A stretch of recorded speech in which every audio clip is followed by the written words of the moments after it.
After the breakup of my first marriage, it was horrible, it was awful, it was the worst experience I've ever been through.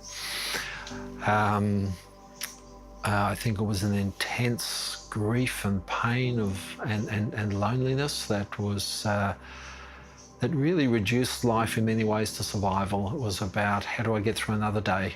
Same when I got divorced, and it was the most intense thing that I've ever been through. And I think for the first time,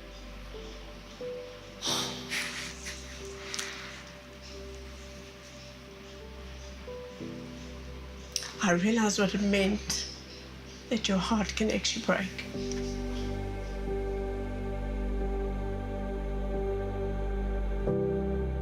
I think what was important for me was somebody who had been a friend of mine for many years, who themselves had been through a divorce many years earlier, said something really significant to me. And he said, most days you will feel you're not going to get through this, but you will. I still remember probably about 5 years on waking up one morning and going, wow, I've gone for 3 days without thinking about it. Somehow that just didn't feel okay for a long, long time. And it takes time, and I think it takes a lot of time. A lot more time than people realise. And as a counsellor and I do quite a bit of marriage counselling now, it's interesting when I have people come to me whose marriage has just broken down, and they ask me if they should, how many weeks they should wait before they start dating. And it's all I can do to actually hold back my laughter, you know, and I kind of go, let's talk years. Let's talk years rather than weeks, because the idea is, well, we'll get over this in a month or two and then we'll just move on with life. But it takes years to get over a major loss. And it also has a domino effect. It doesn't actually only affect you, it affects children, families. So it has a whole domino effect. The effect on my children was really hard, and that was painful to see. And years later, they told me things that I was unaware of. I was in very bad shape myself. I know when I started dating Paul, one of the first things my son said to me is, I never want to see you like that again.